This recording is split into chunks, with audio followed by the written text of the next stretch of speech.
Bombay. It is the financial capital of India, and with a population of 13 million, it has one of the busiest commuter rail systems in the world. Every day, 5 million people pour in and out of the city, gambling with their lives just to get to work on time. Each train is designed to carry 1,700 standing passengers, but swells to almost 7,000, building in numbers which the officials call the dense, super dense, and hyper-dense crush loads.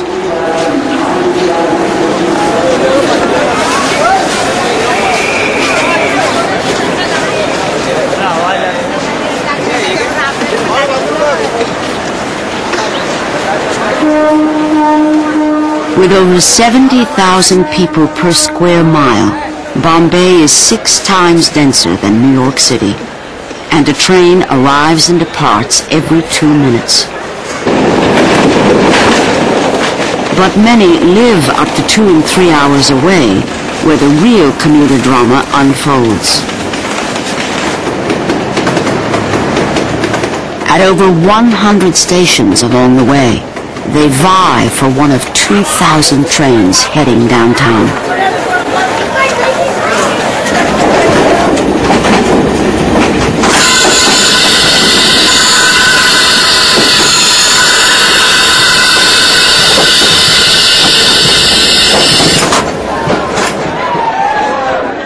At Borivali Station, 15 men have been meeting up for 10 years.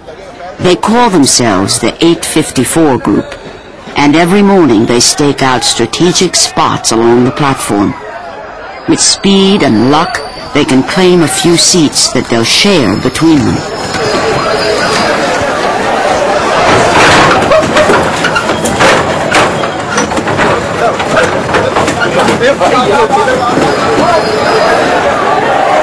They have only 30 seconds before the train pulls out again, and consider their daily ritual like a workout at the gym.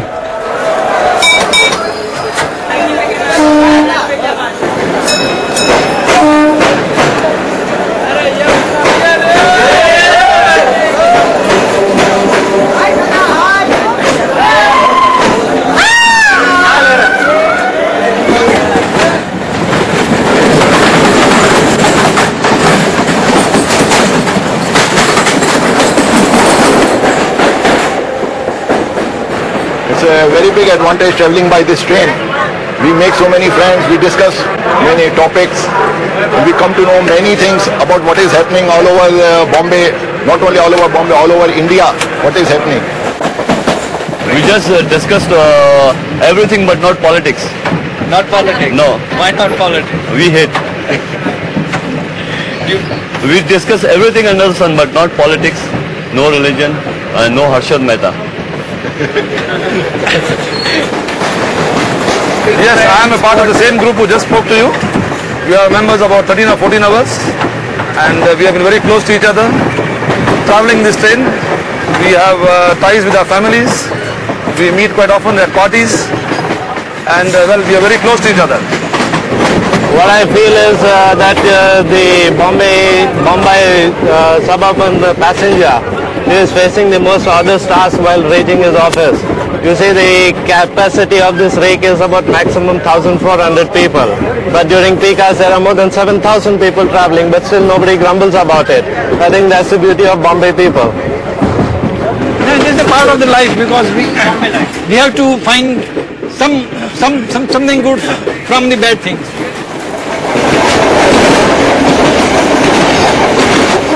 Women prefer to travel separately from men, if not for comfort, then for safety. On every train they have their own coaches, and even have their own ladies' special trains. It's better if you travel in a ladies' special than in a gents' compartment, right? Probably where there are ladies and gents together, because at times when the trains are too very much crowded, these men, few of them, not all I would blame, do misbehave, which is not safe for we young girls in today's times.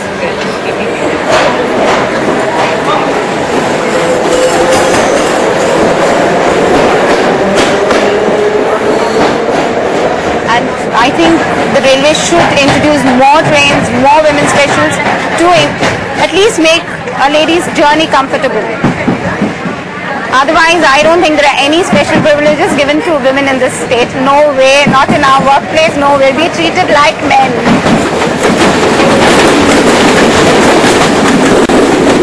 It's just, your life is always at risk, jumping in the train.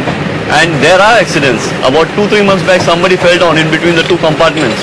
And what I heard that I think he lost his life.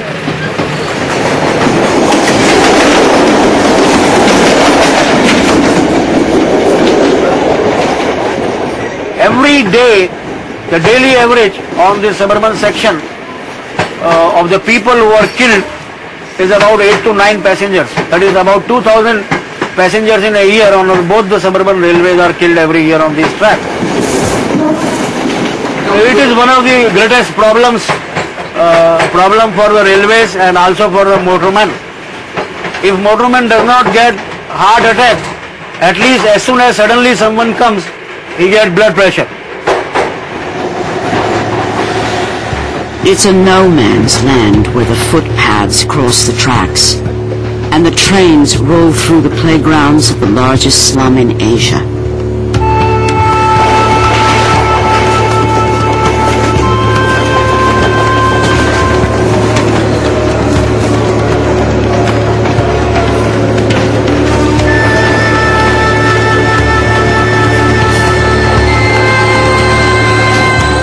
For the 854 group, despite all the hassles and dangers they've been through, the trip was worth it. For this is Bombay, a city teeming with energy. And to them, an exciting train ride is the best way to start the day. The train stops only long enough for the motorman to walk from one end to the other. But within 6 hours, for millions of commuters headed home, the journey will begin all over again.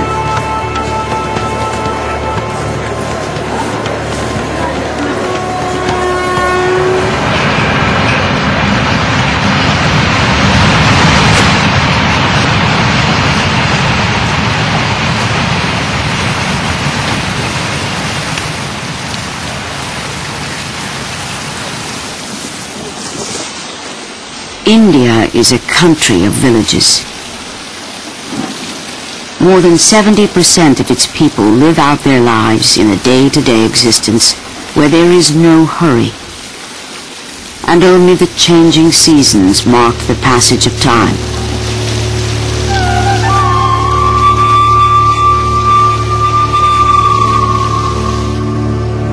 This is where the railway is a lifeline, bringing these remote areas in touch with the rest of the world.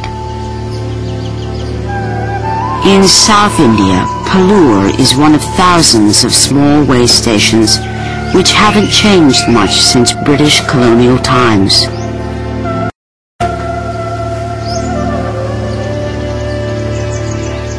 It is a single-line track off the main route to Madras, and only 4 trains a day stop here.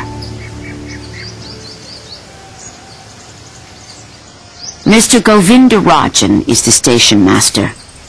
He took a demotion from a bigger station, choosing Pallur to be near his sick wife and to live out his days in the peaceful quiet of the country.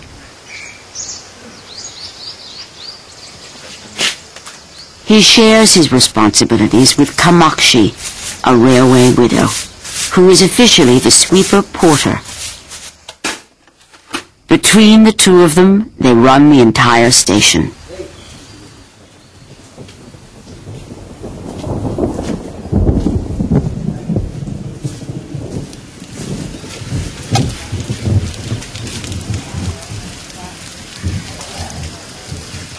Pallur means milk village, and for the last 100 years the villagers have relied on the milk train to carry their cans to the city markets.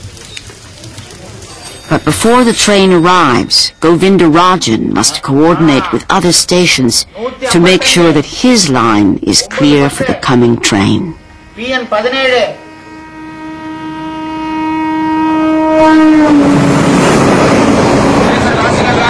Yes, right. It is a time-honored system in place since the days of the British. A ball token must be carried by the driver, giving him the right of way on a single-line track. At every station, he must pass the token and pick up another. Only then will he have permission to continue on his way. 55, 63. Now, I am asking line clear.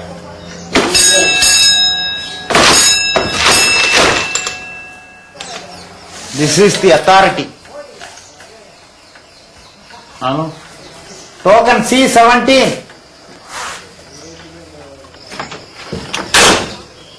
The line is officially open, and Kamakshi can change the signals that will indicate to the driver that the track ahead is safe.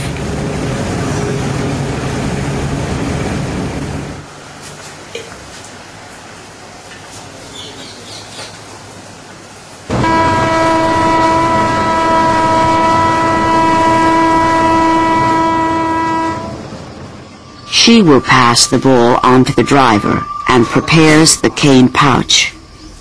She is one of the few women working directly with the trains, but gained her job after a great loss.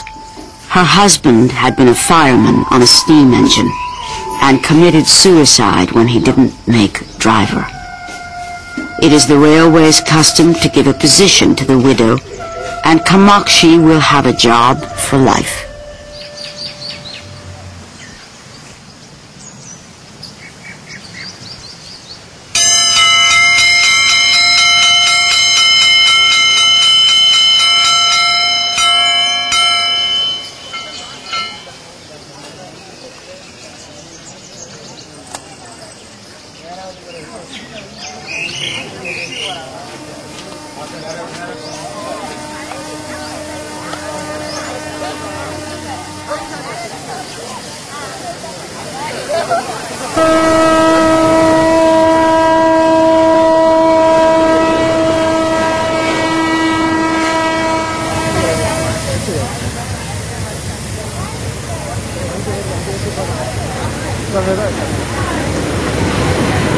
As the train comes in, the ball token is handed over.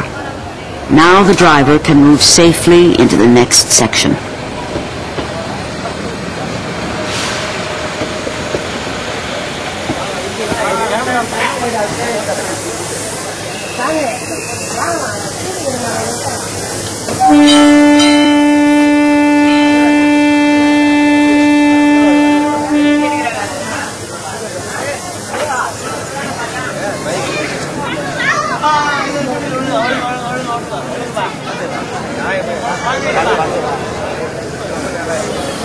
Mr. Govindarajan has dedicated 33 years of his life to the railway and understands better than anyone how much these trains mean to rural India.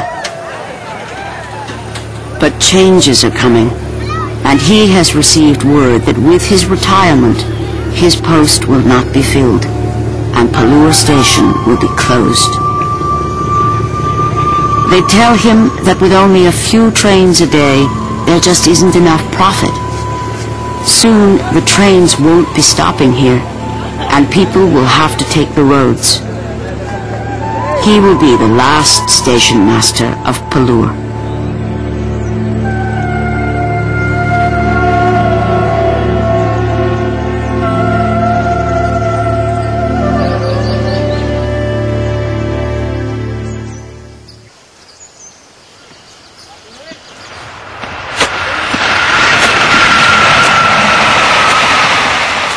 On the main trunk lines between big cities, the fast trains run non-stop.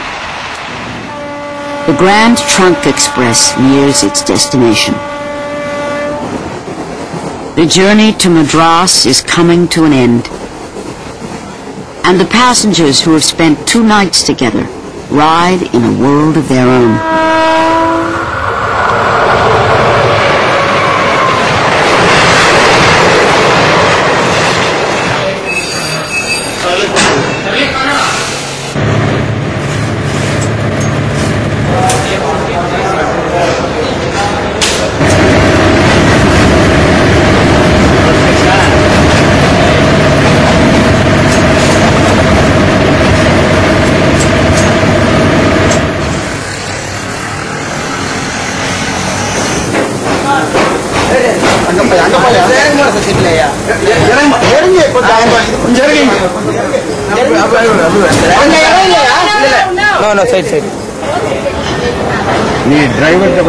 Before the train even stops, those who are wise to the system will start negotiating for coolies.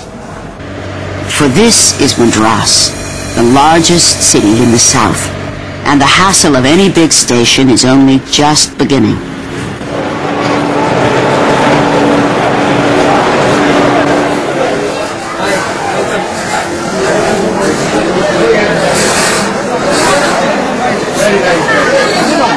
Fine, very fine. We enjoyed the trip. Arrivals usually mean hello, but in India they often mean goodbye. And those who were strangers only a few days ago are now departing as good friends. The coolie is just coming because he has gone there to bring the trolley for me to pick up the luggage. As a matter of fact, in Western countries you don't depend on the coolies at all because you yourself carry all your baggages. But here we have number of people, the population is increased every day. So we have to engage them also in one way or the other. So just to give the money so that he can live comfortably. The journey is over, the baggage problem solved, and now one of the hardest parts of the trip is coming up. The search for an honest taxi driver. The problem is that we don't get because according to the meter they won't take these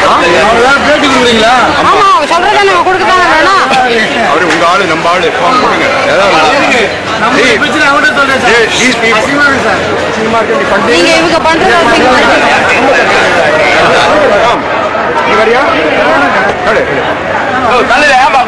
And now you know when that chap was increasing, he was demanding more than the tariff rate. Another young boy has come forward. He says, I would render taxi according to the meter. Whatever the meter says, I will pay for it. He says that you give me, I will accept it. The young boy, he come forward.